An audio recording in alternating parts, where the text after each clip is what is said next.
आज हमारा special session है और इसमें आपके साथ डिस्कस करेंगी मैम दीपांशी मैम, जिन्होंने अपनी जेई एडवांस का एग्जाम क्रैक किया, जो कि मोस्ट टफेस्ट एग्जाम माना जाता है ऑल ओवर इंडिया। सो अगर उस एग्जाम के अंदर जो सिलेबस होता है वो भी 11th-12th का ही होता है और उसमें भी फिजिक्स और केमिस्ट्री ही पूछी जाती है, तो अभी बहुत सारे ऐसे बच्चे हैं जिनका एक डाउट आ रहा है कि दीदी केमिस्ट्री कैसे करनी है। फिजिक्स तो फिर भी हो रही है काफी हद तक, खैर फिजिक्स तो हमारा है ही वो सब्जेक्ट जो बना हुआ है, अभी भी एक मिस्ट्री बनी हुई है कि कैसे ही फिजिक्स के अंदर पूरा एक्सेल करना है। स्टिल केमिस्ट्री में थोड़ा सा टिप्स एंड ट्रिक्स मिल जाए कि केमिस्ट्री कैसे करनी है, या ओवरऑल हमें पता चल जाए कि हमें किसी भी एंट्रेंस एग्जाम के लिए क्या क्या ध्यान में रखना है। और जो भी तुम्हारे डाउट्स हैं, जो भी तुम्हें पूछना है, तुम यहाँ पे पुटअप कर सकते हो, आपको आंसर मिलेगा। तो चलिए वेलकम करते हैं दीपांशी मैम का। So let's welcome Deepanshi Singh from IIT Roorkee and here is your mentor.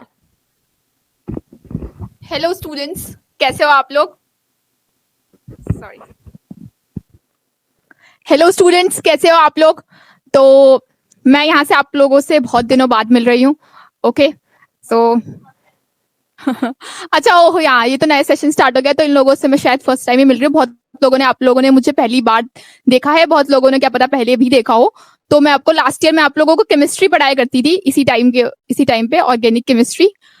And मैंने ऐसे सेशन जो आज मैं लेने वाली हूँ, मैंने पहले भी ले रखे हैं, जहाँ पे मैंने आप लोगों को मोटिवेशन, मैंने फिजिक्स के ऊपर ले रखा है, शायद फिजिक्स कैसे क्रैक करनी है, और आप लोगों ने मेरे ऐसे सेशंस यूट्यूब पे देखे होंगे।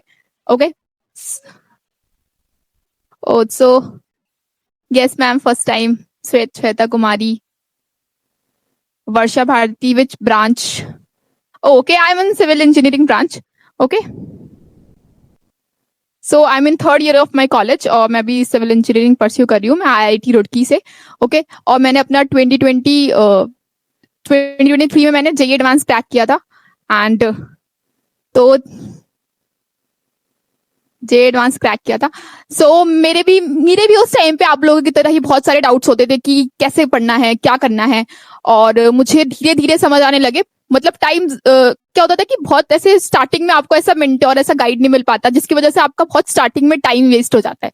ठीक है, बट अगर आपको स्टार्टिंग में ही ऐसा मेंटोर या गाइड मिल जाए जो आपको बता सके कि आपको कैसे करना है, आपको जो मिस्टेक्स उन्होंने अपनी जर्नी के अंदर करी है वो आप अपनी जर्नी पे नहीं करें, तो आपकी जो सब्जेक्ट्स है, आप एक बाकी बच्चों से एक एज पे आ जाते हो कि जो आप बेटर कर लेते हो।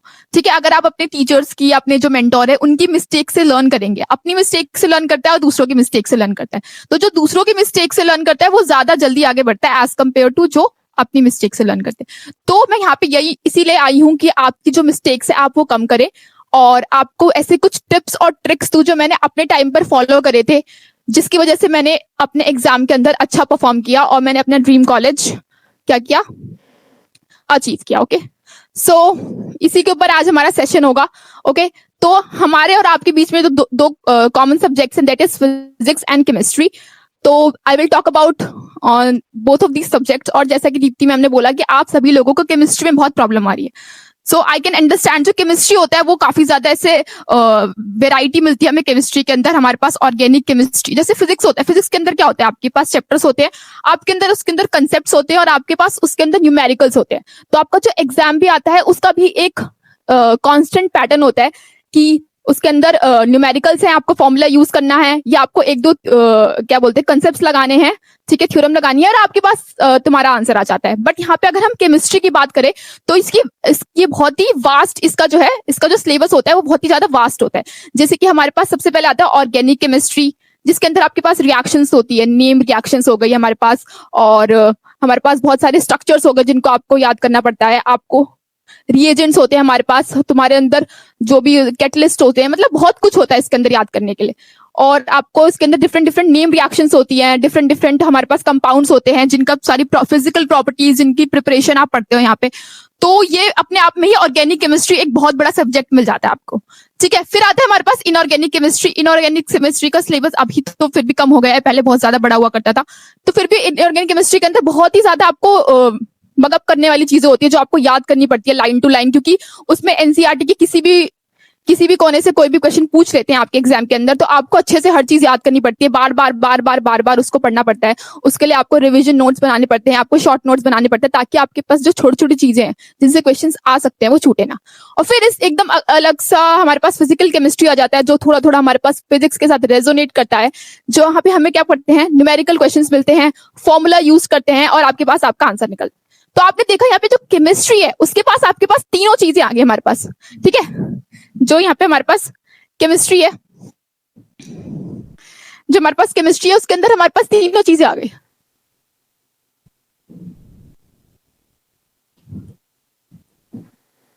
केमिस्ट्री के मैंने आपको बताया जैसे कि 3 पार्ट्स होते हैं हमारे पास, फिजिकल,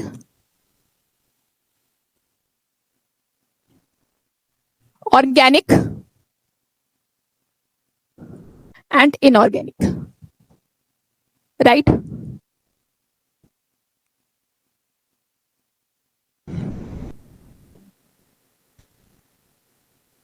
ओके, तो आपके अंदर मैंने बताया तीनों हमारे पास केमिस्ट्री के अंदर 3 सब्जेक्ट्स है और तीनों को पढ़ने के अलग अलग तरीके होते हैं, क्योंकि तीनों के अंदर हमारे पास अलग अलग टाइप्स ऑफ हमारे पास कंसेप्ट्स होते हैं, अलग टाइप ऑफ क्वेश्चंस आते हैं और उनको सॉल्व करने का तरीका भी हमारे पास अलग अलग होता है। तो सबसे पहले हम बात करें फिजिकल की, तो फिजिकल मुझे अपने टाइम पे सबसे ईजिएस्ट लगता था, क्योंकि इसके अंदर आपको मुझे मतलब ऐसे याद करना ज्यादा पसंद नहीं है, तो मुझे ये ईजी लगता था, क्योंकि आपको इसके अंदर सिर्फ हमें पता होता है कि हमारे पास ये फॉर्मूले हैं, ये कंसेप्ट है और ये हमारे पास यहाँ से हमारे पास क्वेश्चन आएंगे।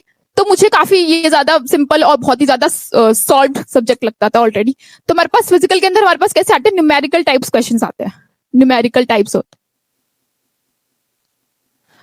ठीक है।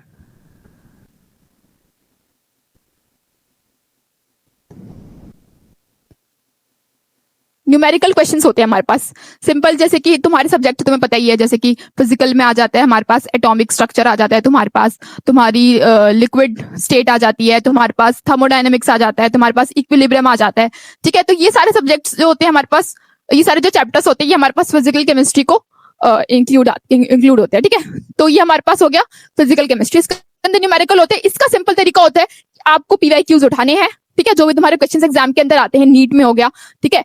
तो ये सारे तुम्हें क्वेश्चंस उठाने हैं और तुम्हें यहाँ पे प्रैक्टिस करना है, हर एक चैप्टर को तुम पढ़ो, जो क्लास हो रही है यहाँ पे क्लास अटेंड करो और उसके बाद जो मैम क्वेश्चन करा रहे हैं तुम्हें पहले उनको अच्छे से करना है कि वो अच्छे समझ आ रहे तुम्हें या नहीं, और फिर उसके बाद तुम्हें एक्स्ट्रा प्रैक्टिस के लिए पीवाईक्यूज उठाने हैं, या जो हमारे पास डीपीपी तुम्हारी दी जाती है उसे सॉल्व करना है। और तुम्हारे पास ये सब जो तुम्हें मटेरियल प्रोवाइड हो रखा है, अगर तुमने सबको कर लिया तो तुम्हारी फिजिकल केमिस्ट्री सॉर्ट है। फिजिकल केमिस्ट्री में ऐसा कोई एक्स्ट्रा क्वेश्चन नहीं आने वाला जो तुम हो सकता है तुम भूल जाओ, भूल भी नहीं सकते, क्योंकि तुमने क्वेश्चंस कर रखे हैं, ठीक है। तुमने इसमें कुछ याद करने वाला नहीं है, तुमने क्वेश्चन करा है, सिंपल वही क्वेश्चन तुम्हारे एग्जाम में आएगा, तुमसे क्रैक हो जाएगा, ठीक है। तो इसमें कुछ एक्स्ट्रा करने की जरूरत नहीं है। फिर आता है हमारे पास organic chemistry. Organic chemistry is a type of subject जिसमें तुम्हें थोड़ा दिमाग भी लगाना पड़ता है और थोड़ा याद भी करना पड़ता है, मतलब इन दोनों का थोड़ा मिक्सचर होता है इसके अंदर, ठीक है। तो तुम्हारे पास कुछ ऐसी रिएक्शंस होते हैं जो तुम्हें बिल्कुल याद ही करनी होती है, उसके अंदर तुम कुछ कर नहीं सकते, लेकिन हमारे पास कुछ मैकेनिज्म्स वगैरह होते हैं इसके अंदर जो तुम्हें समझने पड़ते हैं कि यहाँ पे ऐसा क्यों हो रहा है, यहाँ पे ये जो पॉजिटिवली चार्ज था इसलिए ये हमारे पास न्यूक्लियोफाइल बना, और ये नेगेटिवली चार्ज था इसलिए हमारे पास इलेक्ट्रोफाइल बना। तो ये वाली चीजें थोड़ी समझने वाली भी होती है ऑर्गेनिक केमिस्ट्री के अंदर। तो ऑर्गेनिक केमिस्ट्री को कभी भी हम 11th और 12th वाइज नहीं पढ़ते, organic chemistry is a whole subject, ठीक है। इसके अंदर तुम्हारे पास स्टार्टिंग से हमारे पास स्टार्ट होता है, जिसके अंदर हमारे पास आता है जीओसी, जनरल ऑर्गेनिक केमिस्ट्री, फिर आता है आईयूपीएसी नोमेनक्लेचर, फिर आता है तुम्हारे पास जो भी तुम्हारी प्रॉपर्टीज होती है वो आती है, फिर धीरे धीरे रिएक्शन मैकेनिज्म आता है, फिर धीरे धीरे तुम्हारे चैप्टर स्टार्ट हो जाते हैं कि कंपाउंड्स, जैसे कि हमारे पास एल्कोहल, फिनोल, ईथर हो गया, कार्बोहाइड्रेट्स हो हाइड्रोकार्बन्स हो गए, और अल्कोहल और हमारे पास हो गए कार्बोक्सिलिक एसिड्स हो गए। तो ये सारे सब्जेक्ट्स तुम्हारे पास आ जाते हैं, जहां पे तुमने जो शुरू में ये जनरल ऑर्गेनिक केमिस्ट्री पढ़ा था और ये हमारे पास आइसोमेरिज्म पढ़ा था और ये आईयूपीएसी नोमेनक्लेचर पढ़ा था, इन सब का यूज आता है हमारे पास इन सारे चैप्टर्स को पढ़ने के लिए। तो इसलिए मैं कह रही हूँ कि 11th और 12th अलग नहीं होता है, ऑर्गेनिक केमिस्ट्री पढ़ो तो एक साथ पढ़ो, उसको खत्म करो और देन उसके बाद कुछ नया स्टार्ट करो। तो कभी भी इसको ऐसे नहीं पढ़ना है कि 11th पढ़ लिया फिर भूल जाओ, जीओसी भूल जाओ, 11th में थी जीओसी, अभी 12th में क्या काम आएगी, क्योंकि उसके कॉन्सेप्ट्स आगे काम आते हैं। ऑर्गेनिक केमिस्ट्री पूरी कनेक्टेड है, तो इसलिए तुम्हें ऑर्गेनिक केमिस्ट्री जब भी पढ़नी है उसको एज अ होल पढ़नी है, ठीक है। तो ऑर्गेनिक केमिस्ट्री के अंदर हमारे पास जैसे नेम रिएक्शंस होती है तो बहुत इंपॉर्टेंट होती है, जैसे हमारे पास नेम रिएक्शन होती है, जैसे हमारे पास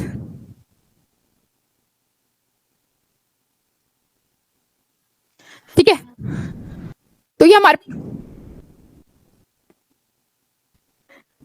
तो नेम रिएक्शंस होती है हमारे पास, इसके अंदर हमारे पास जीओसी बहुत इंपॉर्टेंट होता है, इसके अंदर हमारे पास आईयूपीएसी नॉमेनक्लेचर से बहुत सारे क्वेश्चंस आते हैं।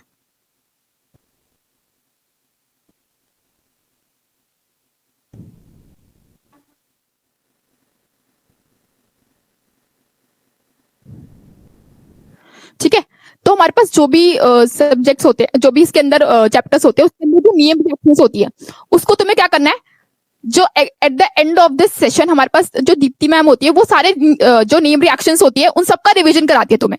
तो जब तुम्हें पढ़ना है तो उसको अच्छे से समझ लेना है और उसकी रिवीजन करती रहनी है ऑन द डेली बेसिस, ताकि तुम्हारे पास कोई भी टेस्ट तुम अटेंड कर रहे हो ऑर्गेनिक केमिस्ट्री का, कुछ भी अगर तुम मॉक टेस्ट दे रहे हो, कुछ भी अगर प्रैक्टिस कर रहे हो, तो उसके अंदर नेम रिएक्शंस आती ही आती है। तो तुम्हें वो हमेशा के लिए याद होनी चाहिए, ताकि जब भी तुम्हारे पास क्वेश्चन आए तुम उसको सॉल्व कर सको। तो डेली बेसिस पे तुम्हें अपने नोट्स बनाने हैं, जिस कहते तुम्हें सारी की सारी नेम रिएक्शंस लेनी है। मैम ने पिछले साल भी कराई है, इस साल भी कराती है, जिसमें सारे नेम रिएक्शंस की एक अलग से वीडियो होती है। तुम्हें वो सारी की सारी नेम रिएक्शंस लिखनी है और उनको तुम्हारे सारे टिप्स पे याद होनी चाहिए कि कौन सी रिएक्शन गटर हमारे पास जो भी गटरमैन कोस्ट रिएक्शंस हो गई, और हमारे पास सैंडवे रिएक्शन हो गई। तो ये सारी जो नेम रिएक्शंस है, ये तुम्हें बिल्कुल टिप्स पे याद होनी चाहिए कि इस रिएक्शन के अंदर क्या रिएजेंट था, क्या तुम्हारे पास जो नेम रिएक्शंस होती है, इसकी यही एक खास बात होती है कि तुम उसमें से कुछ भी अपने आप से चेंज नहीं कर सकते। अगर तुम्हारा जो न्यूक्लियोफाइल उसके अंदर दिया हुआ है, तो वही न्यूक्लियोफाइल लिखना है। ऐसा नहीं कि मैम ये भी न्यूक्लियोफाइल लिख सकते हैं, वो नेम रिएक्शन चेंज हो जाती है। भाई क्या दिक्कत है। तो देखो यहाँ पे बॉडी शेम मत करो मेरे को, ठीक है। तो यहाँ पे ठीक है, ठीक है, चलो। फिर हमारे पास क्या है कि थोड़ा सा पढ़ाई का स्ट्रेस होता है, इसलिए वो जो होते हैं हमारे पास मेटाबॉलिज्म हमारा बहुत फास्ट हो जाता है। तुम लोग बायोलॉजी स्टूडेंट्स हो, तुम्हें पता होगा, ठीक है। तो फिर हमारे पास क्या होता है, नेम रिएक्शंस तुम्हें सारी याद होनी चाहिए, और कुछ भी रिएजेंट कुछ भी उसका चेंज नहीं करना है। अगर तुम कुछ भी चेंज करते हो तो वो नेम रिएक्शन वो नहीं रहती है पर्टिकुलर। तो सारे रिएजेंट्स और सारे हमारे पास जो भी तुम्हारा रिएक्टेंट है और जो तुम्हारा प्रोडक्ट है, वो सब तुम्हें याद होना चाहिए, ठीक है। और फिर हमारे पास आता है जीओसी। तो जनरल ऑर्गेनिक केमिस्ट्री हमारे पास सबसे फर्स्ट टॉपिक होता है हमारा ऑर्गेनिक केमिस्ट्री के अंदर। और इसके अंदर जब तुम्हें पढ़ाना स्टार्ट करते तुम्हें कुछ समझ नहीं आता कि क्या हो रहा है, क्यों हो रहा है, कैसे हो रहा है, क्योंकि ये तुमने अभी जस्ट तुमने 10th क्लास में पढ़ा था, ये है ना, 10th क्लास में कार्बन का पहली बार पढ़ा था।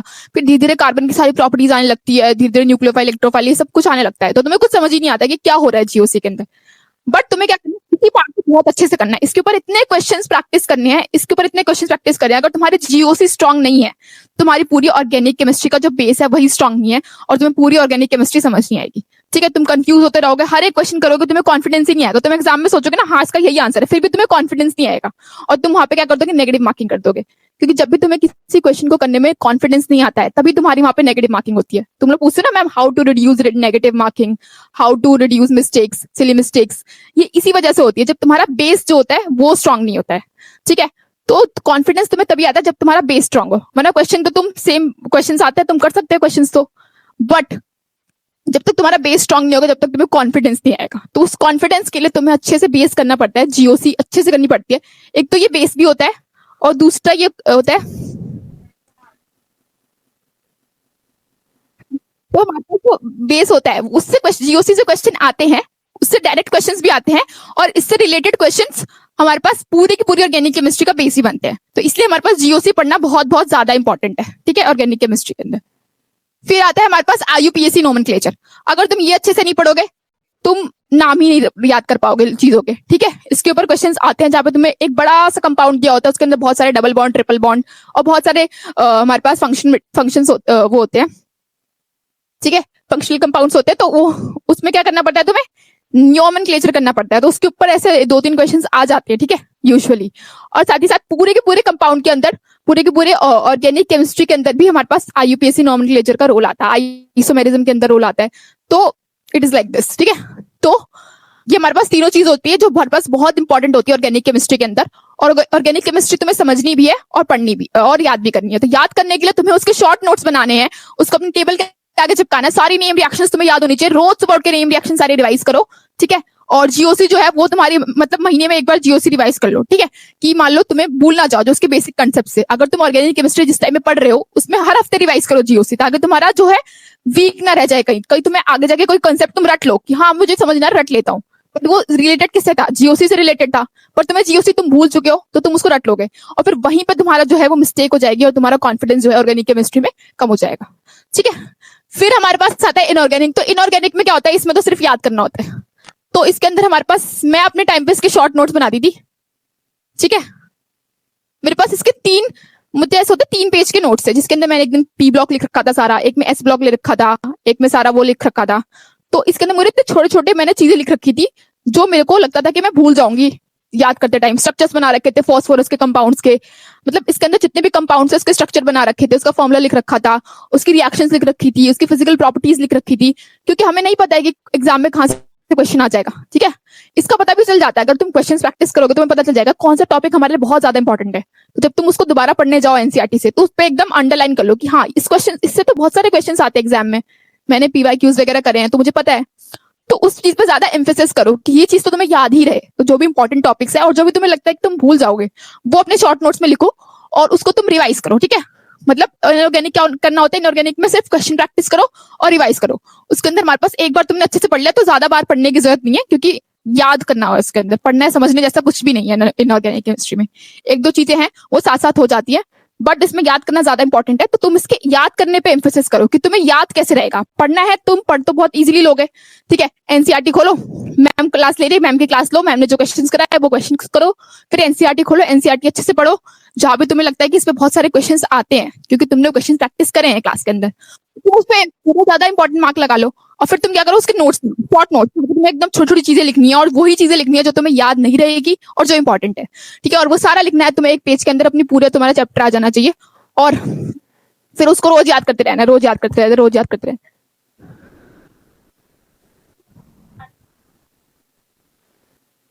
ठीक है, तो मुझे लगता है कि जो फिजिकल केमिस्ट्री होती है वो मेरे पास मेरे को ज्यादा इजी लगती थी अपने टाइम पे, क्योंकि वो थोड़ी थोड़ी पहले जैसी होती है और मतलब जो तुमने अभी तक केमिस्ट्री पढ़ रखी है उसकी तरह होती है। तो फिजिकल केमिस्ट्री से तुम स्टार्ट कर सकते हो पढ़ना। ठीक है, क्योंकि सबसे जो पहला चैप्टर होता है मोल concept is a physical chemistry subject. तो मोल कंसेप्ट अगर तुम नहीं पढ़ोगे फिर तो पूरी केमिस्ट्री नहीं पढ़ी तुमने, है ना। वो मोल कंसेप्ट तो पूरी की पूरी केमिस्ट्री में यूज होता है। ठीक है, तो इसलिए सबसे पहले तुम्हें क्या करना है, तुम्हें सबसे पहले फिजिकल केमिस्ट्री का जो मोल कंसेप्ट चैप्टर है उससे स्टार्ट करना है। आई नो बहुत मुश्किल चैप्टर होता है, बहुत बच्चों को बहुत दिक्कत आती है, क्योंकि भाई ये इसका मास इसके इक्विवेलेंट करना पड़ता है, ये मोल्स इसके इक्विवेलेंट, ये लिमिटिंग रिएजेंट होता है। आई नो बहुत सारी चीजें होती है मोल कंसेप्ट के अंदर। मैं जब पहली बार पढ़ा था तो मुझे भी कुछ समझ नहीं आया था, लेकिन उसके बाद से उसका जब तुम लिक्विड वाले जाते हो, लिक्विड जो मटेरियल्स होते हैं, जो लिक्विड वाला चैप्टर है उसके अंदर भी मोल कंसेप्ट बहुत ज्यादा यूज होता है हमारे अंदर। ठीक है, हेनरीज लॉ हो गया और हमारे पास ये सारे, हाँ इसके अंदर बहुत ज्यादा हमारे पास मोल कंसेप्ट यूज होता है। इक्विलिब्रियम तुम आते हो, इक्विलिब्रियम में भी बहुत सारा मोल कंसेप्ट यूज होता है, आयनिक हो गया या केमिकल हो गया, दोनों के अंदर हमारे पास मोल्स यूज होते हैं। हमारे पास इवन मोल कंसेप्ट थर्मोडायनेमिक्स में भी यूज होता है। तो पूरी फिजिकल केमिस्ट्री मोल कंसेप्ट के ऊपर बेस्ड है। जैसे मैंने बताया ना जीओसी ऑर्गेनिक का वो है बेस है, तो वैसे मोल कंसेप्ट जो है पूरी केमिस्ट्री का बेस है। ठीक है, तो हर जगह हमारे पास ऑर्गेनिक हो गई, इनऑर्गेनिक में थोड़ा याद करने वाला होता है, बाकी ऑर्गेनिक के अंदर भी हमारे पास मोल कंसेप्ट यूज होते हैं। ठीक है, तो इसलिए हमारे पास मोल कंसेप्ट जो है वो हमें अच्छे से करना है। सबसे पहला चैप्टर वो हमारे पास मोल कंसेप्ट होता है, वो तुम उसके अच्छे से क्वेश्चन प्रैक्टिस करो। पहला चैप्टर बहुत टाइम होता है तुम्हारे पास, तो उसके अंदर वो मतलब एक्चुअली उसके 3 साल हो गए तो मुझे नहीं पता, वो घर में ही थे, पता नहीं कहाँ रख दिए हैं, क्या नहीं किया है, क्या करा है उनका, तो नोट्स तो नहीं मिल पाएंगे। मैं ढूंढूंगी, ट्राई करती हूँ, अगर मिल जाते हैं तो मैं भेज दूंगी। बाकी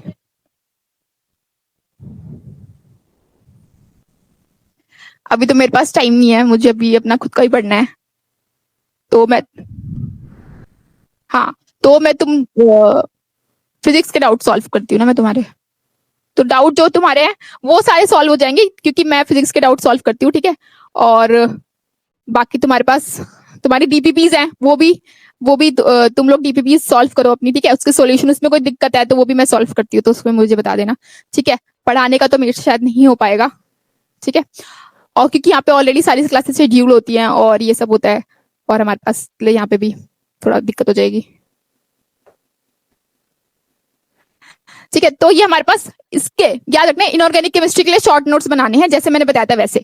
और क्वेश्चन प्रैक्टिस जो है जिसको सब लोग इग्नोर कर देते हैं, वो तो बहुत इंपॉर्टेंट है, वो तीनों के तीनों के अंदर करनी है क्वेश्चन प्रैक्टिस। जब तक तुम क्वेश्चन प्रैक्टिस नहीं करोगे,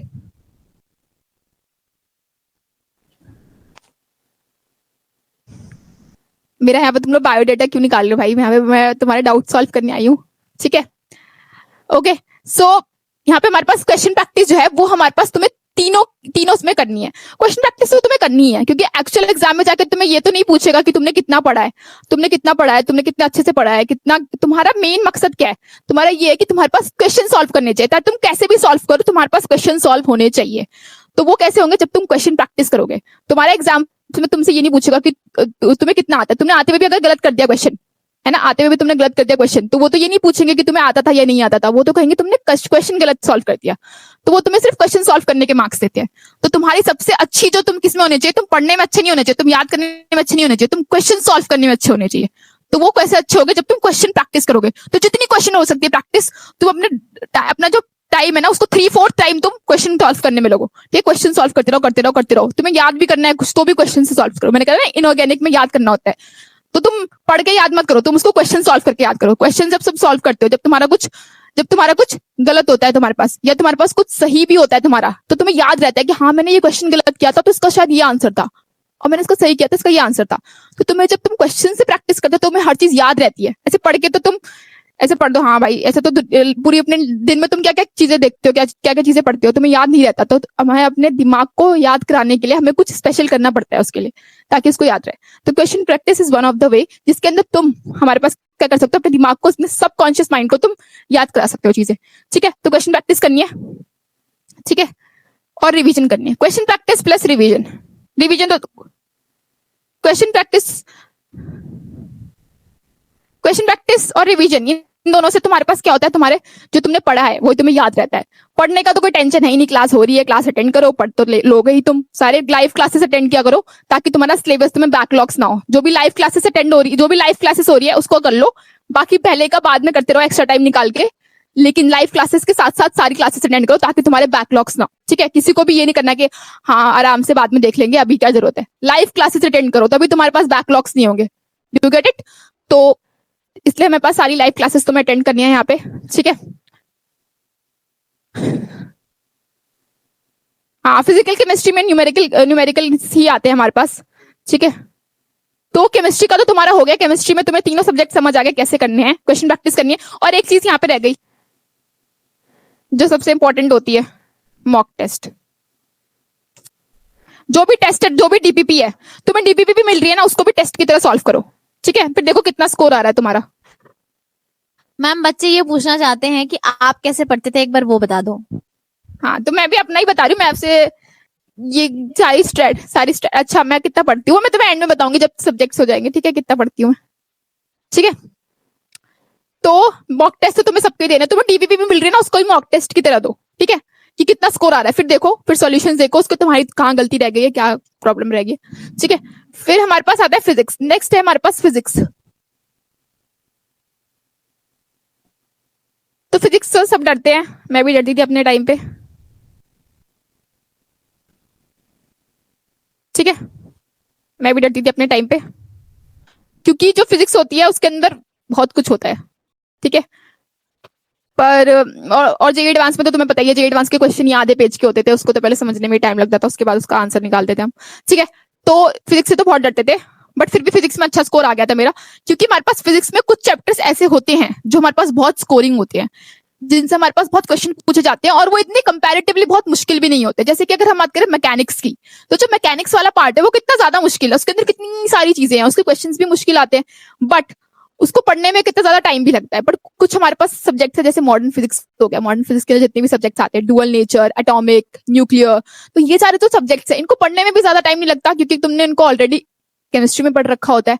और थर्मोडायनेमिक्स हो गया, दोनों के अंदर आता है फिजिक्स केमिस्ट्री, इसको भी पढ़ने में टाइम नहीं लगता। वेव्स हो गया तुम्हारे पास, ऑप्टिक्स हो गया, तो ये सारे जो सब्जेक्ट्स हैं ये मेजर पार्ट जो केमिस्ट्री फिजिक्स का कवर करते हैं, बट इनसे क्वेश्चन भी बहुत आते हैं, इनको पढ़ने में टाइम भी कम लगता है, और ये हमारे पास ज्यादा स्कोरिंग भी होते हैं, क्योंकि इसके अंदर गलती होने के चांसेस भी नहीं होते हैं, ठीक है। पर यहाँ पे हमारे पास मैकेनिक्स वाला पार्ट है, उसको पढ़ने में बच्चे बहुत टाइम लगाते हैं, क्योंकि वो 11th का बहुत स्टार्टिंग पोर्शन होता है, तो वो बच्चों को समझ नहीं आता, बच्चों का तो दिमाग जो होता है वो इतने लेवल पे नहीं होता, तो कई तो बेसिक मैथ्स वगैरह हो गई, ठीक है, तो इसमें बहुत टाइम लगा देते हैं। बट इससे जो हमारे पास क्या होता है कि बच्चों को समझ भी नहीं आता है, और बाद में पता चलता है कि इसमें टाइम बहुत लगा दिया, इसके क्वेश्चंस भी नहीं बन रहे, और फिर बच्चे बहुत डिमोटिवेट हो जाते हैं, जब स्टार्टिंग में ही आपके पास इतने मुश्किल चैप्टर आ जाए और तुम उनको कर ना पाओ, फिर तुम पीवाईक्यूज खोलो और तुमसे क्वेश्चन ना हो, तो फिर डिमोटिवेशन तो आती है कि हमसे तो ये एग्जाम नहीं होगा क्रैक। बट तुम्हें उस टाइम पे क्या रखना है, तुम्हें वहां पे तुम्हें वहां पे पेशेंस रखनी है, तुम्हें आगे के चैप्टर्स करने हैं। धीरे धीरे तुम्हें क्या होगा कि तुम जैसे जैसे तुम पढ़ रहे हो तुम्हारा लेवल अप होता जाएगा, तुम्हारा दिमाग जो है वो लेवल अप करता जाएगा। ठीक है, तुम्हें धीरे धीरे चीजें, अभी तुम 10th का दिमाग लेके, ठीक है, तो 10th का दिमाग लेके तुम यहाँ पे 11th के चैप्टर्स करने आए हो तो ऑब्वियसली नहीं होंगे। धीरे धीरे क्या होगा, तुम्हारा दिमाग लेवल अप होगा, तुम्हें चीजें समझ आने लगेंगी, तुम चीजों को खुद से करने लगोगे, तुम्हें तुम्हारे आंसर्स खुद से आने लगेंगे बिना पढ़े। तो इसकी वजह से हमारे पास दिमाग भी जो होता है धीरे धीरे डेवलप हो रहा होता है हमारे पास 11th के अंदर। फिर 12th के अंदर हमारा पूरा डेवलप हो जाते हैं और फिर हमारे पास कुछ चैप्टर्स आते हैं, जैसे हमारे पास इलेक्ट्रोमैग्नेटिज्म हो गया। ये चैप्टर्स थोड़े मुश्किल होते हैं, आई नो, ठीक है, तो ये सारे थोड़े चैप्टर्स मुश्किल होते हैं। इलेक्ट्रिसिटी चैप्टर हो गया, इलेक्ट्रिसिटी चैप्टर तो मुझे बहुत गंदा लगता था। जब मैंने फर्स्ट टाइम उसको पढ़ा था तो मैं रोने लग गई थी, क्योंकि उसके में से एक भी क्वेश्चन नहीं बन रहे थे।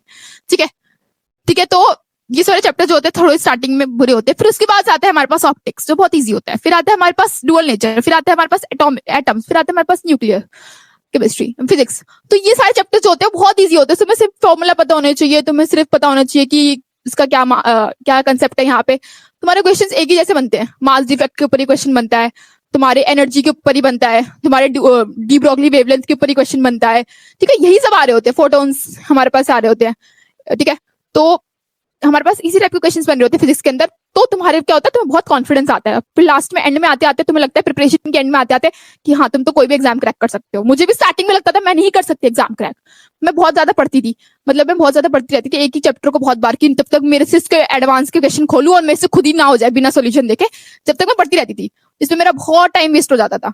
लेकिन मुझे धीरे धीरे समझ आने लगा कि हमारे पास कुछ चैप्टर्स ऐसे होते हैं जो आपके खुद से नहीं हो पाते हैं, आपको उनको सॉल्यूशंस देखने पड़ते हैं और आपको सीखना पड़ता है साथ साथ। ऐसा नहीं है कि आपने चैप्टर पढ़ लिया तो आपके पास क्वेश्चंस बन जाएंगे। आपके पास टाइम के साथ वो चैप्टर आपका स्ट्रांग होता है। जैसे जैसे आप क्वेश्चन करते जाते हो वैसे वैसे वो आपका चैप्टर स्ट्रांग होता जाता है। और फिर फर्दर आपकी प्रिपरेशन के एंड में तुम देखोगे, जब तुम पीवाईक्यू खोलते हो तुम्हारे पास सारे बनते जाते हैं। क्यों? क्योंकि तुमने पूरी प्रिपरेशन कर ली है, तुम्हारा सारा पार्ट हो चुका है। 11 12 में बहुत सारी चीजें कनेक्टेड भी होती हैं, तो तुम एंड में देखते हो तुम्हारा सब कुछ बन रहा है, तुम्हारे पास पीवाईक्यूज हो रहे हैं, तुम्हारे पास टेस्ट में अच्छा स्कोर आ रहा है।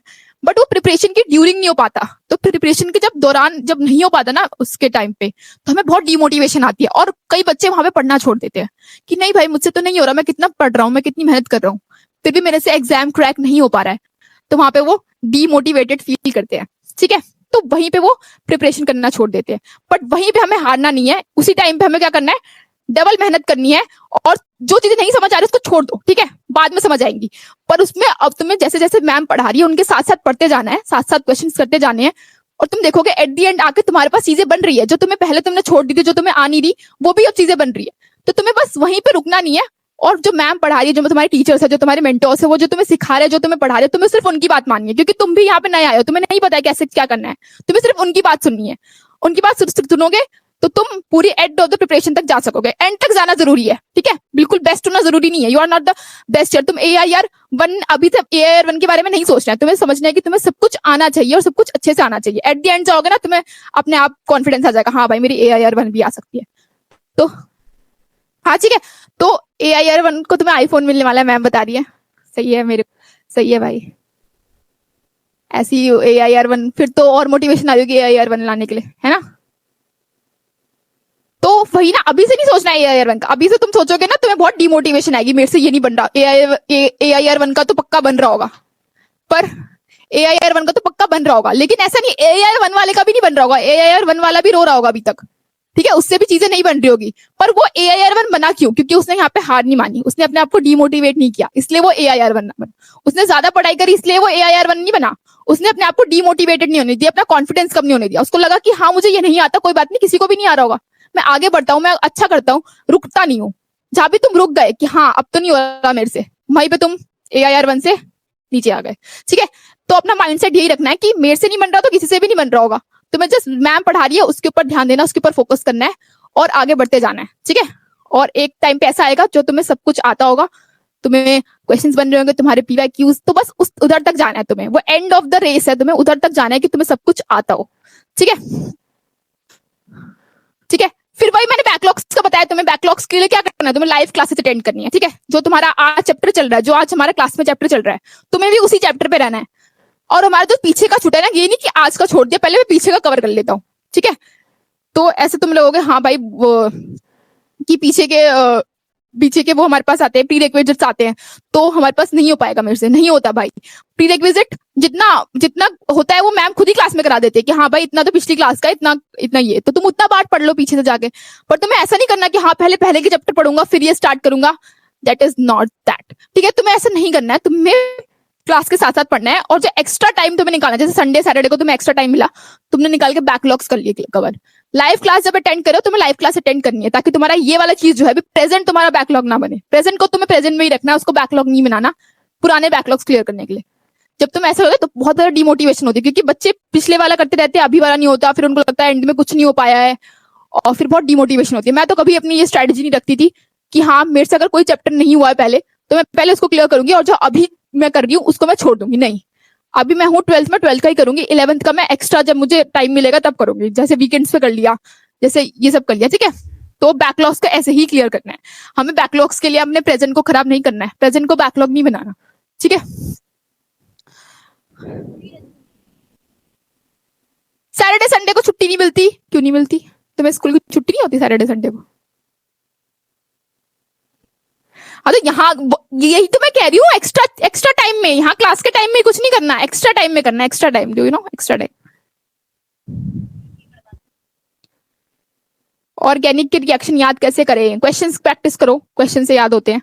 और सारी नियम रिएक्शंस को मैंने बताया ना, अपनी एक पेज पे लिखो, और सेशंस देखो, पिछले साल के सेशंस पढ़े जिसमें मैम ने सारे नेम रिएक्शंस करा रखे हैं, उन सेशंस को देखो और यहाँ पे नेम रिएक्शंस करो।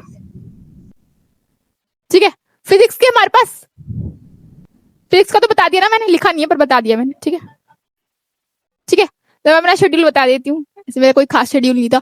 ठीक है, मेरा नॉर्मली शेड्यूल था, तो मतलब मेरा कभी कभी ऐसा रहता था कि मैं सुबह उठ के पढ़ लेती थी, क्योंकि मेरा रात में ऐसा होता था, रात में मैं सोचती थी कि सुबह एग्जाम होगा मेरा, ठीक है, और मैं रात में बैठ के पढ़ रही हूँ, तो सुबह तो मेरा दिमाग चलेगा ही नहीं, तो इसलिए मैं सुबह उठ के पढ़ती थी। ठीक है, तो जैसे होता था कि मेरा कुछ टाइम तक तो ऐसा शेड्यूल था कि मैं 12 बजे सोती थी, मैं 12 बजे सोती थी और मैं 4 बजे उठ के पढ़ने लगती थी। ठीक है, तो ऐसे कभी 4 घंटे सो गए, पर ये बहुत ही खराब शेड्यूल था मेरा। ठीक है,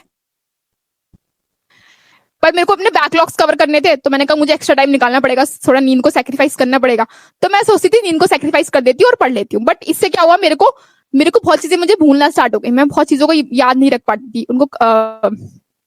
ठीक है, तो मम्मी ने भी बोला कि ये बहुत ही खराब शेड्यूल है तेरा, तू ऐसे सुबह उठती हूँ, फिर मैं कॉफी पीती थी या चाय पीती थी कुछ, ताकि मैं जगी रह सकूं।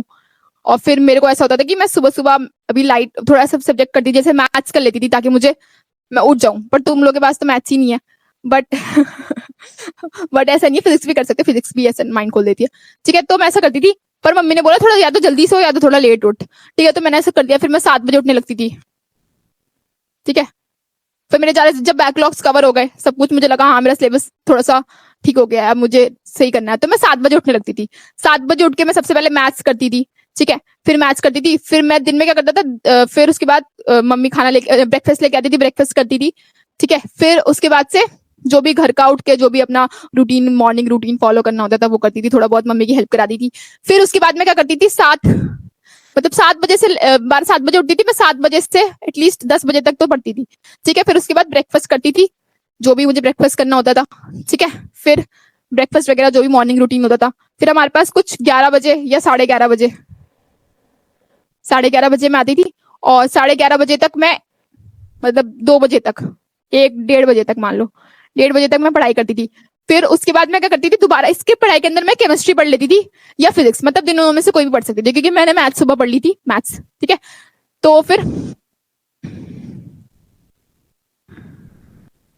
हमारे पास क्या है, फिर मेरे पास कुछ थोड़ा रेस्ट करती थी, नहाती थी। मैं दिन में ऐसे नहाती थी ताकि मेरे पास दोबारा से फ्रेशनेस फील हो, जो सुबह फ्रेशनेस होती है ना, मैं सुबह नहीं नहाती थी, क्योंकि दिन में अगर एक बार नहा लो तो फिर क्या होता है, तुम्हारा फ्रेश फील होता था, तो मैं दोबारा से ऐसा लगता था दिन स्टार्ट हो गया तुम्हारा।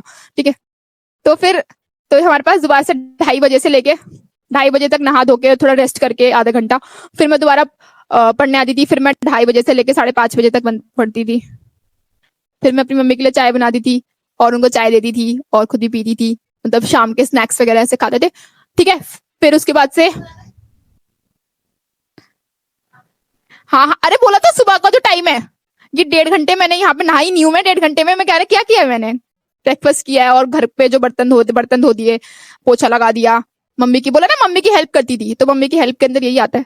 ठीक है, फिर हमारे पास 5:30 बजे उठ के भी मैं थोड़े बर्तन जो दिन विन के होते थे धो देती थी, मन करता था तो। ठीक है, फिर हमारे पास दोबारा से मैं 6:30-7 बजे तक, 6:30 से 7, 6:30 या 7 बजे, 7 बजे भी, क्योंकि बहुत दिन सुबह से पड़ी दी थी, तो 7 बजे जैसे स्टार्ट कर देती थी। ठीक है, रेस्ट टाइम में मैं कुछ भी कर लेती थी, जैसे ऐसी दीदी के साथ मजे कर लिए, और ऐसे दीदी तो होती नहीं थी, दीदी हॉस्टल में होती थी, बट फिर भी जो होता था मम्मी के साथ मजे कर लिए, मम्मी से बात कर ली, कुछ भी ऐसी टाइम पास कर लिया। ठीक है, टीवी देख लिया, ऐसे करके कुछ भी। ठीक है, तो ठीक है, फिर 7 बजे क्या करती थी, 7 बजे दोबारा पढ़ने बैठती थी, फिर डिनर टाइम तक पढ़ती थी, 9 बजे या 9:30 बजे तक पढ़ती थी मैं। ठीक है, फिर उसके बाद से क्या, मतलब बेसिकली मैं पढ़ती थी, मैं सिर्फ खाने पीने और ये सब करने के लिए उठती थी, मतलब मेरा उस टाइम पे थोड़ी पागल हो गई थी मैं, तो मैं पढ़ लेती थोड़ा ज्यादा पढ़ लेती, मतलब मेरे को ये नहीं था कि मेरे को इतने घंटे पढ़ना है, मेरे को ये घंटे पढ़ना है, मुझे ऐसा था कि टाइम वेस्ट करती थी, मुझे ऐसे होता था कि मैंने एक टाइम पे एक बार मूवी देख ली थी कोई, तो अपनी दीदी के साथ बैठ के, क्योंकि मेरी दीदी हॉस्टल से आई थी, दीदी बोला चल मूवी देखते, तो मैंने मूवी देख ली, फिर मुझे इतना गिल्ट हुआ था कि और इसमें तो मैं ये पढ़ सकती थी, इसके अंदर तो मैं ये रिवीजन कर सकती थी अपनी, मैंने ये टाइम अपना यहाँ वेस्ट कर दिया, तो मुझे खुद से ही गिल्ट होता था। ठीक है, मम्मी मेरी कहती थी कि थोड़ा रेस्ट कर ले, थोड़ा ये कर ले, थोड़ा वो कर ले, लेकिन जब आपके पास ये डिटर्मिनेशन आ जाती है ना कि आपको खुद, क्योंकि आपकी मम्मी को तो पता नहीं आपका कितना सिलेबस रह गया, आपको कितने बैकलॉग्स रह गए, आपको कितना वो रह गया, मम्मी को तो लगेगा हाँ हमारी बेटी बहुत पढ़ रही है, लेकिन आपको पता है आप कहाँ स्टैंड करते हो, तो आपको देखना है कि आपको टाइम वेस्ट नहीं करना है, क्योंकि आपको आपका जो सिलेबस है वो कंप्लीट करना रह गया, आपको रिविजन करना रह गया, आपका एक मॉक टेस्ट था जो भी देना है आपको, आपकी मम्मी को नहीं पता होगा आपको मॉक टेस्ट देना है, पर आपको पता है आपको देना है, तो इसलिए आपको अपना टाइम खुद बनाना है और खुद वहां पे फॉलो करना है, चाहे मम्मी बोले बेटा कम पढ़ाई करो, तुम्हें अपनी पढ़ाई करनी है, क्योंकि तुम्हें तुम्हारे बैकलॉग्स बनी है। ठीक है, मम्मी का कोई उसमें रोल नहीं है, ठीक है। हाँ, तो तुम इतना कम पढ़ोगे तो यही, हमारी मम्मी मैं तो इतना पढ़ती थी कि तुम्हें देख रहा है ना, कहीं भी वो नहीं कर रही, वेस्ट नहीं करी टाइम, तो इसलिए मम्मी थोड़ा परेशान रहती थी कि भाई ये तो इसके तो बाल झड़ जाएंगे सारे, और ये तो पागल हो जाएगी, पापा कहते थे कि वही साइंस लेने वाले बच्चे इसीलिए पागल हो जाते हैं, ऐसे पढ़ते हैं, तो मम्मी पापा ने तो पागल बना दिया था, मुझे पागल घोषित कर दिया था, बट मैं फिर भी पढ़ती थी।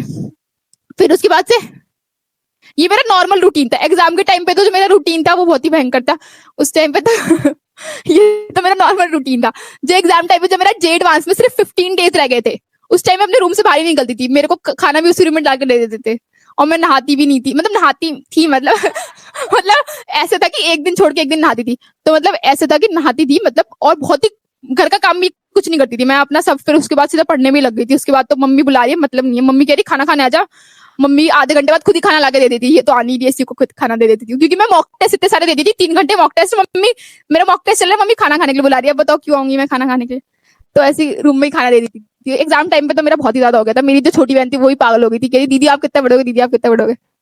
ठीक है, तो ये मेरा नॉर्मल रूटीन ना, 9:30 बजे तक फिर ये खाना खाती थी, फिर 9:30 बजे तक फिर घर वाले सब लोग घर में आ जाते थे रात में, तो थोड़ा लोगों से बात भी कर लेते थे, थोड़ा घर में डिस्कशन चलता था।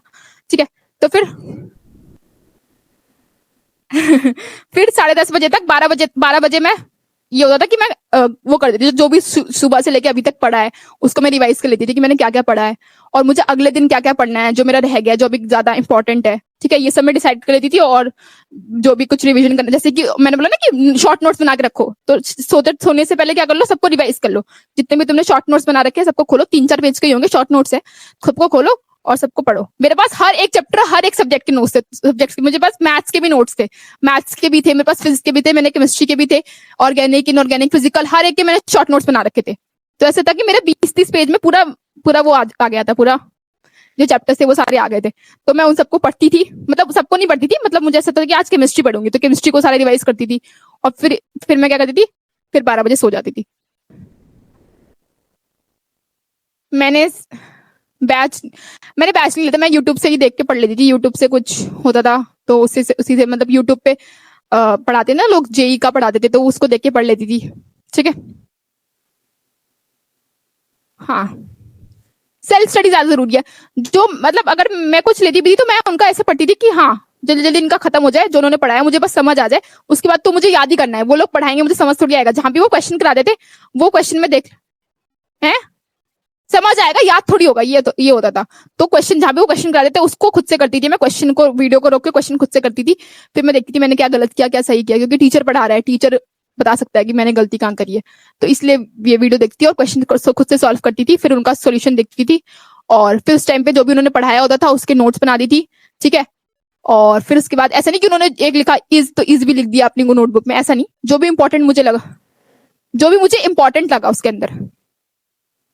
हाँ, तो ऐसे बिल्कुल एग्जाम ऐसे छापना नहीं होता स्लाइड्स को, ठीक है। जो देखना होता है कि जो तुम्हें बहुत इंपॉर्टेंट लग रहा है उसको अपनी लैंग्वेज में, जो तुम्हें अपनी तरफ से याद रहे। ऐसा नहीं कि जो उन्होंने बोला है बिल्कुल वही लिख दिया था तो तुम्हें याद ही नहीं रहेगा, तुम अपने तरफ से लिखो जो तुम्हें याद रहे, जैसे भी तुम्हें लिखना है वैसे लिखो।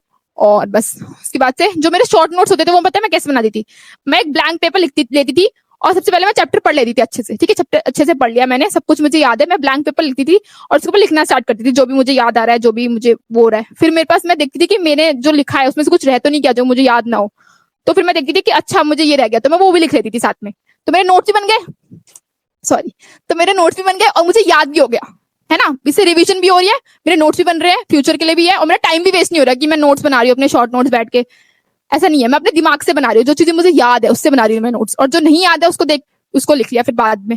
तो इस तरीके से मैं नोट्स बनाती थी ताकि मुझे याद भी रहे, और जब तुम्हारे पास ब्लैंक पेपर होता है ना तुम्हारा दिमाग ही ब्लैंक हो जाता है बिल्कुल, तो फिर वो धीरे धीरे हमारे पास क्या करता है, वो रिकनसाइल करने की कोशिश करता है, तुम्हें याद करने की कोशिश करता है, तो फिर सारा तुम लिखते हो और तुम्हें याद भी हो जाता है, रिविजन भी हो जाती है, और साथ ही साथ तुम्हारा क्या हो जाता है, शॉर्ट नोट्स भी बन जाते हैं। तो नोट्स कभी भी ऐसे ही बनाने हैं, हमेशा ब्लैंक पेपर पे बनाने हैं, देख के नहीं बनाने नोट्स, देख के तुम सिर्फ टाइम वेस्ट कर रहे हो, वो नोट्स नहीं बन रहे। देखे वाले नोट्स हम ही दे देंगे, देख के कभी भी नोट्स नहीं बनाने, उससे तुम्हें क्या होता है, क्लास के टाइम पे जो तुम नोट्स बना रहे हो वो तुम देख के बना सकते हो, पर वो भी बिल्कुल एग्जैक्ट लिखना जो तुम्हें लगता है इंपॉर्टेंट है, जो क्वेश्चन तुमने कोई क्वेश्चन किया और तुम्हें वो बहुत मुश्किल लगा और तुम्हें लगता है कि हाँ ये क्वेश्चन बाद में भूल जाऊंगा, क्वेश्चन भी तुरंत लिख लेना वहीं पे, ताकि तुम्हें बात के लिए रेफरेंस रहे तुम्हारे पास, ठीक है। तो यही सब चीजें जो तुम्हें याद रखनी है, ठीक है।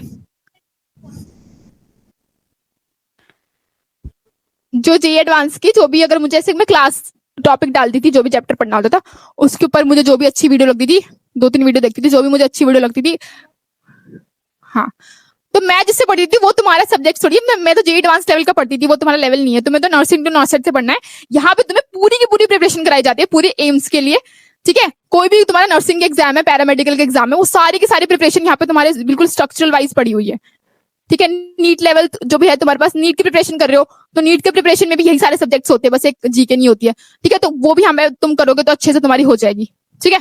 तुम्हारे पे कंसेप्ट पढ़ाए जाते हैं, कंसेप्ट ज्यादा इंपॉर्टेंट होते हैं, कंसेप्ट कोई भी नीट लेवल जी लेवल या कुछ भी ऐसा नहीं होता, कंसेप्ट होते हैं वो कंसेप्ट तो वही होते हैं, कंसेप्ट यहाँ पे अच्छे से पढ़ाए जाते हैं, ठीक है। और तुम्हारी जो क्वेश्चन प्रैक्टिस होती है वो डिफरेंट डिफरेंट एग्जाम्स के लेवल की होती है, तो जो तुम्हारे पे डीपीपी मिलती है उसमें मैंने देखा डीपीपी को अच्छे क्वेश्चन होते हैं उसके अंदर, ठीक है।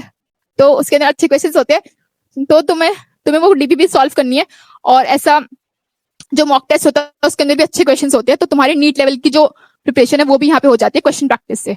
और जो कंसेप्ट्स होते हैं वो तो कंसेप्ट्स ही होते हैं, 11th-12th के कंसेप्ट्स ही है, वो तो कोई लेवल नहीं होता, उनका लेवल हमेशा क्वेश्चंस के होते हैं, कभी भी कंसेप्ट्स के लेवल नहीं होते, ठीक है। कंसेप्ट तो यही है, हम अपने आप से कुछ बना के कंसेप्ट थोड़ी बढ़ा देंगे, एडवांस का भी यही कंसेप्ट है, मेंस का भी यही कंसेप्ट है, नीट का भी यही है, नर्सिंग का भी यही है, ठीक है। सिलेबस तो वही है, तुम क्वेश्चंस किस हिसाब से कर रहे हो, तुम अगर एडवांस की पीवाईक्यू कर रहे हो तो तुम एडवांस की प्रिपरेशन कर रहे हो, तुम मेंस की पीवाईक्यू कर रहे हो तो मेंस की प्रिपरेशन कर रहे हो, अगर तुम नीट की पीवाईक्यू कर रहे हो तो नीट की प्रिपरेशन कर रहे हो। और यहाँ पे जो हमारे पास डीपीपी वगैरह होती है उसमें सारा नीट का ही लेवल का होता है, तो अगर तुम एक हायर लेवल का करोगे ना, जैसे नीट का कर रहे हो, तो तुम्हारा नर्सिंग तो बहुत ही इजिली निकल जाएगा, ठीक है।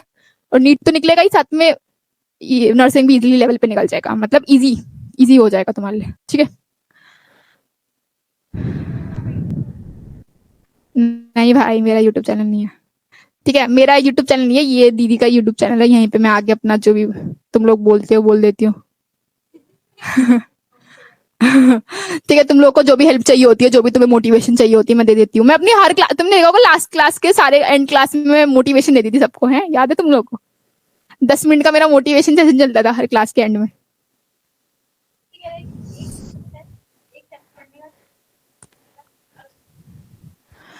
मैंने बोला ना, मैं शॉर्ट नोट्स बनाती थी उस चैप्टर के, तो मैं ऐसा करती थी कि पहले मुझे अच्छे से याद हो जाए सारा, ठीक है।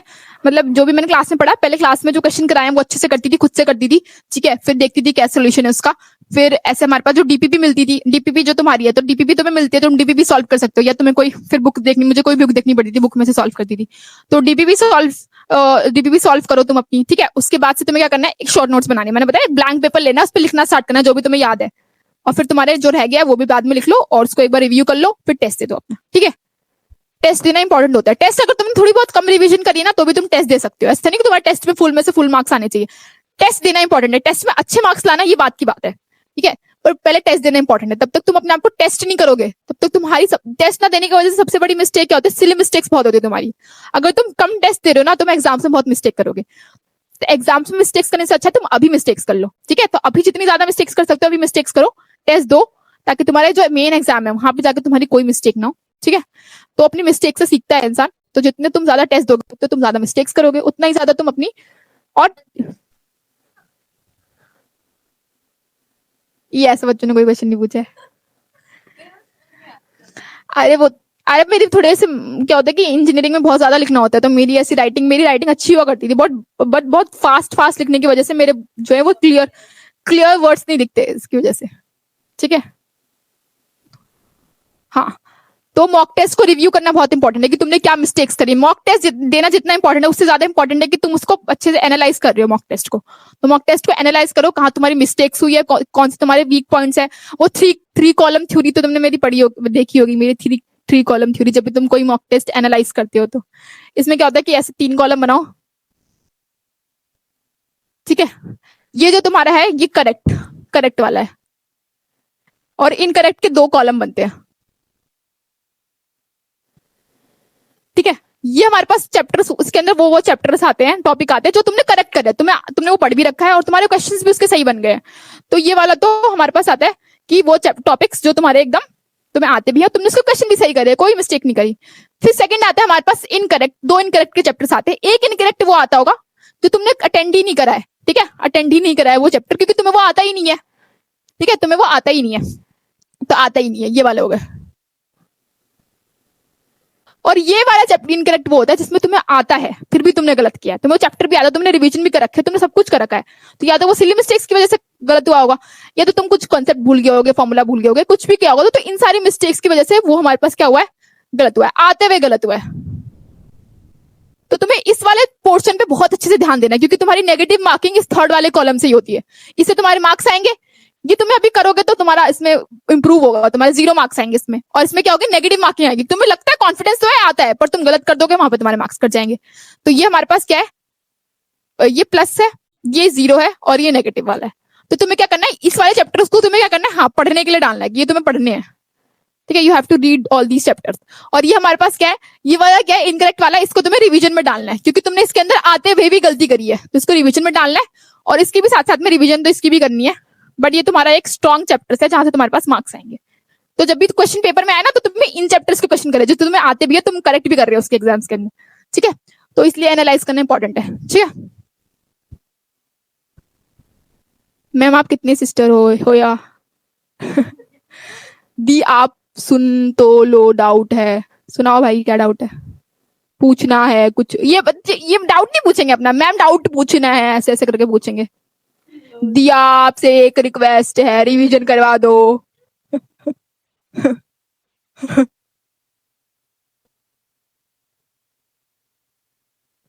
दीदी ऑर्गेनिक केमिस्ट्री, एक डाउट चला गया, शॉर्ट नोट कैसे बनाए। अरे मेरे पास शॉर्ट नोट्स होते हैं, मैं दिखा देती अपने, दिखा दूंगी, ढूंढती हूँ, मिलेंगे तो बता दूंगी कैसे शॉर्ट नोट्स होते।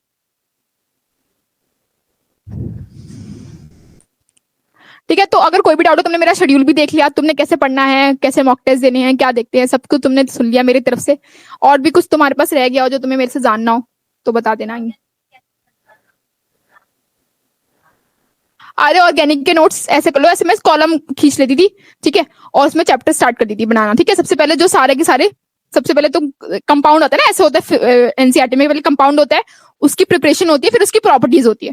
तो मैं ऐसे ही करना है, कंपाउंड लिखो, प्रिपरेशन, फिर प्रॉपर्टीज, और कोई भी नेम रिएक्शन अगर आ रही है तो उसको थोड़ा सा हाईलाइट कर दो, और ये छोटा छोटा लिखना है बहुत, कि ताकि तुम्हारा एक पेज में आ जाए, ठीक है। और जो भी कुछ ऐसे एक्सेप्शन वगैरह वो भी लिखने हैं वहां पे।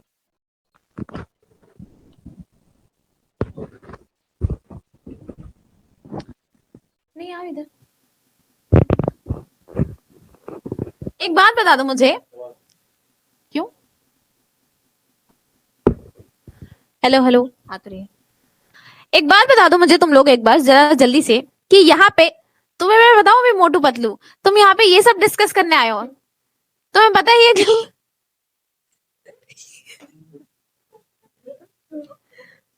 Are you serious? मतलब क्या?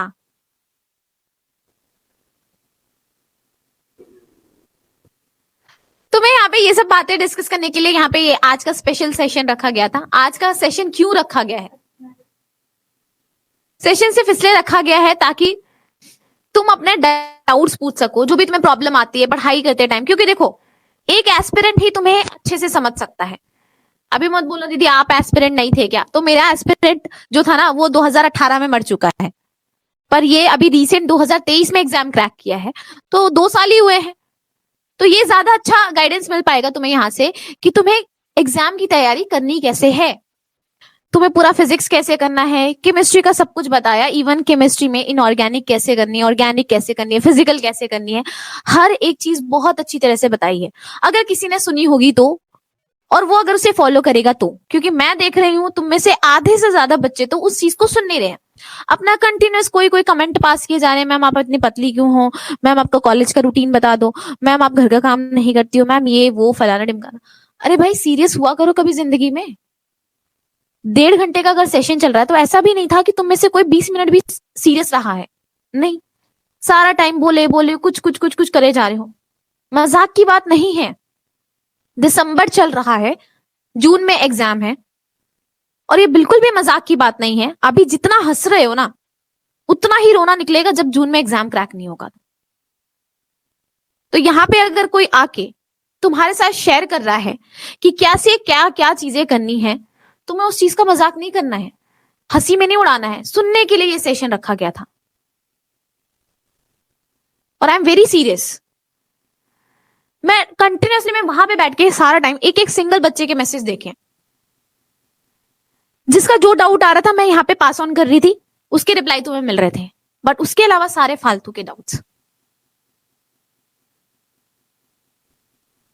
ठीक है, तो एक बार वापस से मैम को माइक देते हैं, वो समराइज कर देते हैं कि आपको कैसे सब कुछ करना है फाइनली, और उसके बाद सेशन को एंड करते हैं। आई होप तुम लोगों को आज का सेशन पसंद आया है, और प्लीज अब अच्छे से मोटिवेट होके पढ़ाई कर लो। तो यहाँ पे कुछ बच्चे हैं वो मेरे से डाउट ये पूछ रहे हैं कि मैम सोशल मीडिया को कैसे कम करें। मतलब सोशल नहीं है, सोशल मीडिया को कैसे कम करें, सोशल मीडिया चला ही क्यों रहे, मुझे तो यही समझ नहीं आ रहा। मतलब क्या ऐसा क्या इंपॉर्टेंट है जो सोशल मीडिया से तुम्हारा हो सकता है। सोशल मीडिया होता है कि तुम्हारे फ्री टाइम के लिए, जब तुम फ्री हो, तुम्हारे मेरे अभी भी एग्जाम्स आते हैं तो मैं अपना सारा इंस्टाग्राम और जो भी मेरे पास एक्स्ट्रा डिस्ट्रैक्शंस होती है वो डिलीट कर देती हूँ कि मुझे चलानी ही नहीं है। कम कम क्यों करना है, कम नहीं करो, चलाओ ही मत। ठीक है, तो अगर तुम्हारे पास कोई भी सोशल मीडिया ऐप है, जैसे इंस्टाग्राम हो गया, तो आजकल तो इंस्टाग्राम पे इतनी रील्स आ रही है, तुम 2 घंटे उधर वेस्ट कर दोगे, तुम्हें आइडिया भी पता भी नहीं चलेगा तुमने कितना टाइम वेस्ट कर दिया। तो इंस्टाग्राम तो सबसे पहले हमारे पास सबसे बड़ा डिस्ट्रैक्शन है।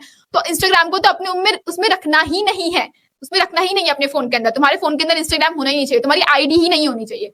ठीक है, और फिर तुम्हारे कॉलेज में जाके तुम अपनी आईडी बनाओ, वहां पे जो करना है वो करो, उस टाइम पे तुम्हारा जो भी कर सकते हो तुम्हारी मर्जी है। लेकिन अभी तुम्हें इंस्टाग्राम चलाना ही नहीं है। व्हाट्सएप पे भी तुम्हें सिर्फ जो भी तुम्हारा इन्फॉर्मेटिव चीजें हैं उन्हें तुम्हें रखनी है। ठीक है, अगर कोई तुम्हारा दोस्त है जो तुम्हें बैठ के परेशान कर रहा है, दोस्त को बोल दो अगर तू मेरे ड्रीम्स को, मेरे चीजों को नहीं समझ सकता तो प्लीज वो तुम्हारा अच्छा दोस्त है ही नहीं। अगर वो तुम्हें डिस्ट्रैक्ट कर रहा है तो ठीक है, वो समझेगा कि तुम्हें पढ़ाई करनी है तो तुम्हें डिस्ट्रैक्ट नहीं करेगा। ठीक है, तो ऐसे दोस्तों से तो दोस्ती नहीं रखनी है जो तुम्हें डिस्ट्रैक्ट कर रहे हैं। और हमारे पास स्नैपचैट भी मत चलाओ। ठीक है, स्नैपचैट में डिस्ट्रैक्शन होती है, तुम देखते हो हाँ ये मेरा दोस्त तो पार्टी कर रहा है, मेरा दोस्त तो ये मजे कर रहा है, तो तुम वहां पे डिस्ट्रैक्ट हो जाते हो। तो ये सारी सोशल मीडिया डिस्ट्रैक्शन तो हटा ही दो। जो भी तुम्हारे पास टेलीग्राम रखो जहाँ पे तुम्हें इन्फॉर्मेशन मिल रही है। ठीक है, फिर तुम्हारे क्या है कि तुम्हें डेडिकेशन कैसे लानी है अंदर से। तुम्हें जब तुम खुद से पढ़ना स्टार्ट करोगे ना, तुम्हारा इतना ज्यादा सिलेबस है, तुम्हारे इतने बैकलॉग्स हैं, तुम्हारे इतनी रिवीजन तुम्हें इतनी बार करनी है, जब तुम्हें दिमाग में ये रहेगा ना कि हाँ भाई मेरा तो इतने ये करना रह गया था, तुम आज का शेड्यूल तुम्हारा ये था कि तुम्हें ये खत्म करना है, इस वीक में ये खत्म करना है, और तुम जब टाइम वेस्ट करोगे ना तब तुम्हें वहां पे समझ आ जाएगा मेरा इस वीक का टारगेट तो ये था, पर मैं तो अभी तक यहाँ भी नहीं पहुंचा हूँ, है ना। अभी मैं यहाँ पे भी नहीं पहुंचा हूँ, तो मैं आगे कैसे करूंगा, मैं और पीछे होता जाऊंगा। अभी यहाँ पे जो कोई बच्चा है जिसकी AIR जो एम्स जाने वाला होगा, वो तो इस टाइम पढ़ रहा होगा, और मैं क्या क्या कर रहा हूँ, मैं अपने घर पे ही हूँ। अगले साल पे घर पे ही रहोगे। ठीक है, कोई तुम किसी कॉलेज में नहीं जाने वाले। अगर तुम इस टाइम पे घर पे रह के मजे कर रहे हो तो तुम्हें क्या करना है, तुम्हें घर से निकलना है, तुम्हें कॉलेज जाना है, अपने ड्रीम कॉलेज। तो तुम्हें कुछ अलग करना पड़ेगा। तुम वही अपने 9-10th वाली लाइफस्टाइल नहीं जी सकते, तुम्हें अलग करना पड़ेगा। घर वाले मजे कर रहे हैं, घर वाले बातें कर रहे हैं, इट्स ओके, बात करने दो। तुम्हारे दोस्त घूमने जा रहे हैं, इट्स ओके, जाने दो। उनका और तुम्हारा ड्रीम अलग है। ठीक है, सेम ड्रीम वाला कोई दोस्त होगा तो वो भी तुम्हारी तरह ही मेहनत कर रहा होगा। ठीक है, तो तुम्हें क्या करना है कि अगर तुम्हें सोचना है अगर तभी भी तुम टाइम वेस्ट करो तो तुम्हें देखना है कि अभी इस टाइम पे जो बच्चा एम्स जाने वाला होगा वो क्या कर रहा होगा, क्या वो टाइम वेस्ट कर रहा होगा? नहीं कर रहा होगा, वो पढ़ाई कर रहा होगा, अपनी बैकलॉग्स क्लियर कर रहा होगा, रिवीजन कर रहा होगा, फॉर्मूला याद कर रहा होगा, क्वेश्चन प्रैक्टिस कर रहा होगा, मॉक टेस्ट दे रहा होगा। मेरी तरह बैठ के इंस्टाग्राम पे रील्स तो नहीं चला रहा होगा, है ना? तो मैं ये सोच के तुम्हें पढ़ाई करना स्टार्ट कर देना, ठीक है? और क्योंकि ये एक रिलेटिव एग्जाम है, ये हमारे पास हम कितनी मेहनत कर रहे हैं उस पर डिपेंड नहीं कर रहा बाकी लोग कितनी मेहनत कर रहे हैं। अगर बाकी लोग ज्यादा कर रहे हैं तो तुम्हें और ज्यादा करनी पड़ेगी, ठीक है? तो जितना भी टाइम तुम्हें मिल रहा है तुम्हें बस पढ़ाई करनी है उसके अंदर, ठीक है? और बाकी सब डिस्ट्रैक्शंस तो भूल ही जाओ। अगर पढ़ना स्टार्ट करोगे ना, डिस्ट्रैक्शन सब भूल जाओगे। जब तुम्हारे पास इतना सारा सिलेबस तुम्हारे सामने पड़ा होगा, तुम्हें याद नहीं आएगा कि इंस्टाग्राम पे रील चलानी है, तुम्हें याद नहीं आएगा स्नैपचैट पे तुम्हें स्नैप भेजनी है, कुछ भी याद नहीं आएगा। तुम्हें बस याद होगा कि हाँ भाई मेरा ये चैप्टर रह गया, मेरी ऑर्गेनिक केमिस्ट्री रह गई है, मेरी फिजिकल केमिस्ट्री में क्वेश्चन प्रैक्टिस रह गई है आज की, आज मुझे ये खत्म करके सोना है। तो जो भी टारगेट बनाओ सारे खत्म करके सो, ठीक है? तभी तुम्हें लग रहा है ना कि अभी मैं ये इंस्टाग्राम चला रहा हूँ तो मेरा ये जो है ये नहीं हो पाएगा आज का टारगेट, तुम जाके छोड़ोगे और वहां पे जाके टारगेट कंप्लीट करोगे, ठीक है? तो मैंने सिंपल आज यही सब बताया कि हमारे पास सबसे पहले मैंने बताया यहाँ पे सबसे पहले मैंने बताया केमिस्ट्री में मैंने बताया तीनों की तीनों पार्ट्स होते हैं हमारे पास, पार्ट वाइज पढ़ना होता है इसको, ठीक है? Physical, inorganic, organic. सबसे पहले मोल कंसेप्ट आता है हमारे पास जिसको अच्छे से करना होता है, मुश्किल होता है पर अगर अच्छे से करोगे तो हो जाएगा। ऑर्गेनिक में मैंने बताया तीन चीजें बहुत इंपॉर्टेंट होती है, और जो ये जीओसी होता है, आईयूपीएससी नोमेनक्लेचर होता है, ये तो तुम्हारा बेस होता है, तुम्हें अच्छे से करना होता है।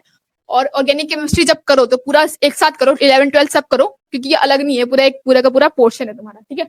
तो नेम रिएक्शंस हर एक चैप्टर में होती है, नेम रिएक्शंस अच्छे से याद होनी चाहिए क्योंकि डायरेक्ट क्वेश्चन आते हैं नेम रिएक्शन पे। और एक भी रिएजेंट चेंज नहीं होना चाहिए उसका, क्योंकि अगर तुम एक भी रिएजेंट चेंज करोगे तुम्हारे पास नेम रिएक्शन कुछ और हो जाएगी, ठीक है? और हमारे पास इनऑर्गेनिक के लिए मैंने शॉर्ट नोट्स बताया, तुम्हें शॉर्ट नोट्स बनाओ, वैसे भी बहुत कम सिलेबस हो गया है इनऑर्गेनिक का, तो शॉर्ट नोट्स बनाओ, उसको याद करो। और तीनों के अंदर ये चीजें करो, क्वेश्चन प्रैक्टिस, रिवीजन और मॉक टेस्ट। तीनों के तीनों अंदर तुम्हें क्वेश्चन प्रैक्टिस करनी है, इसके अंदर ज्यादा करो क्योंकि इसके अंदर रिवीजन करने की जरूरत नहीं है, क्वेश्चन प्रैक्टिस करोगे उसी से हो जाती है रिवीजन। और मॉक टेस्ट सबके दो, मॉक टेस्ट को एनालाइज करो, वही मैंने बताया मॉक टेस्ट को एनालाइज कैसे करना है, ऐसे एनालाइज करने मॉक टेस्ट को, ताकि तुम्हारे पास पता चल जाए, तुम्हारे चैप्टर्स का कॉलम बन जाए, कौन से तुम्हें करने हैं, कौन से तुम्हारे रह गए हैं, कौन से तुम्हें रिवीजन करनी है और कौन से तुम्हारे स्ट्रॉन्ग और वीक चैप्टर्स करने। नींद आती है तुम्हें बहुत। और फिजिक्स में तो मैंने बताया था क्या क्या करना है, फिजिक्स में तो मैंने बताया था कौन कौन से चैप्टर है और कैसे कैसे करना है उनको, ठीक है? और जैसे कि मैंने बताया ये मेरा शेड्यूल था, इसमें तुम 7 घंटे सो, 7 घंटे बहुत है, 7 घंटे से ज्यादा भी मत सो, 7 घंटे से कम भी मत सो। मैंने बताया ना बीच में मैं 12 से 4 बजे तक सोती थी, तो वो बहुत ही मतलब मेरा ज्यादा दिन चल नहीं पाया था, वो 2 महीने ही चला होगा, इससे ज्यादा नहीं चल पाया था, ठीक है? हालांकि मैंने उसमें सिलेबस कंप्लीट कर लिया था, बट फिर भी मेरा उस टाइम पे अच्छे से नहीं हो पाया था सिलेबस, मुझे क्वेश्चन नहीं बन पाते थे मेरे से, तो यही प्रॉब्लम है, ठीक है? बाकी तो 7 घंटे सो, 7 घंटे बहुत है। 7 घंटे से ज्यादा नींद आ रही है तो 15 मिनट का नैप ले सकते हो बीच में, नहा लो। मैंने बोला ना दिन में नहा लो, दिन में अगर नहीं नहाओगे नहीं ना तो फिर नींद आती रहेगी, तो क्या करो सुबह उठ के पढ़ाई कर लो, फिर दिन में नहा लो, ताकि तुम्हारा दोबारा से दिन फ्रेश स्टार्ट हो जाए और दोबारा से तुम पढ़ाई कर सको, ठीक है? बस यही है, ये शेड्यूल ही बता दिया मैंने अपना। और ये मेरे यहाँ पे अपनी मॉक टेस्ट का एनालाइज कैसे करते हैं ये भी बता दिया है, और मैंने अपना भी बता दिया कि मैं कहाँ से मोटिवेशन लेती थी, मुझे क्या क्या चीजें थॉट्स होते थे दिमाग में जब मुझे पढ़ना होता था, मेरी कोई अच्छी रह जाती थी तो मुझे कैसा फील होता था। तो यही फीलिंग तुम्हें अपने अंदर लेके आनी है कि मुझे खुद, किसी को मेरे प्रिपरेशन से मतलब नहीं है, तुम्हारे पेरेंट्स को तुम्हारे प्रिपरेशन से मतलब है, हाँ तुम अच्छा करोगे उनको प्राउड फील होगा, ठीक है? वो ये सब है, पर इसका डायरेक्ट इफेक्ट किसके ऊपर पड़ रहा है? सिर्फ तुम्हारे ऊपर। तुम्हारा फ्यूचर सिक्योर हो रहा है, तुम्हारे पेरेंट्स का फ्यूचर, उन्होंने तो अपनी जिंदगी जी ली, उनको कोई मतलब नहीं है, तुम्हारा फ्यूचर सिक्योर हो रहा है इससे, तुम्हारी जो आगे के 10-30 साल 40 साल है वो सिक्योर हो रही है, तुम्हें एक अच्छा कॉलेज मिल रहा है, तुम्हारी कॉलेज लाइफ बहुत इंपॉर्टेंट होती है, हर किसी की जिंदगी में कॉलेज लाइफ बहुत इंपॉर्टेंट होती है। तो अगर तुम एम्स जैसे कॉलेज से या किसी भी अच्छे गवर्नमेंट कॉलेज से अपना कॉलेज करते हो तो तुम्हारे पास एक मेमोरीज रह जाती है, तुम्हारे फ्रेंड्स अच्छे बनते हैं, तुम्हारे पास एक ऐसे अपॉर्चुनिटीज मिलती है तुम्हें, वहां पे तुम्हारे पास स्किल्स डेवलप होते हैं तुम्हारे सारे, ठीक है? तुम्हारे पास एक तरीके से तुम्हारा पूरा कैरेक्टर डेवलपमेंट होता है, तुम्हारा एक नया पर्सनालिटी एक बार डेवलप करके आते हो तुम एक अच्छे कॉलेज से अगर पढ़ते हो तो तुम्हारी पूरी की पूरी लाइफ डिपेंड करती है तुम्हारा कॉलेज कौन सा है। अगर तुम्हारा एक बेकार कॉलेज है तो तुम जॉब में भी अच्छा नहीं कर पाओगे, कहीं भी अच्छा नहीं कर पाओगे, पर अगर कॉलेज अच्छा है ना तुम्हें कॉन्फिडेंस आता है। और जब तुम इस एज अ एक 18-19 साल के बच्चे हो और तुम एक एग्जाम इंडिया लेवल का कोई एग्जाम क्लियर करते हो, क्रैक करते हो, तो तुम्हें लाइफ में कॉन्फिडेंस आता है कि तुम बहुत सारी चीजें कर सकते हो, और वो कॉन्फिडेंस बहुत इंपॉर्टेंट होता है लाइफ में, ठीक है? क्योंकि वो तुम्हें पूरी लाइफ को तुम्हारे चलाने के लिए काम आता है तुम्हारे पास, ठीक है? ठीक है, चलो इसी के साथ मैं जा रही हूँ, फिर तुम्हें दोबारा मिलूंगी, दोबारा जो भी तुम्हें जरूरत होगी, तुम्हें मेरी हेल्प चाहिए होगी, I will hear another day. Okay, all the very best. और यहाँ पे जो हमारे जो भी है nursing to north side channel, अच्छा ये यूट्यूब की क्लास नहीं है। Okay bye. Thank you very much, thank you very much Divyanshi, Priya, Diksha. Okay, thank you मेरा सेशन अटेंड करने के लिए, और आई होप तुम लोग को यहाँ से कोई हेल्प मिली हो, मोटिवेशन मिली हो, एंड तुम लोग अगर एक भी चैप्टर आज ज्यादा पढ़ते हो तो मुझे बहुत खुशी होगी। ठीक है, बाय।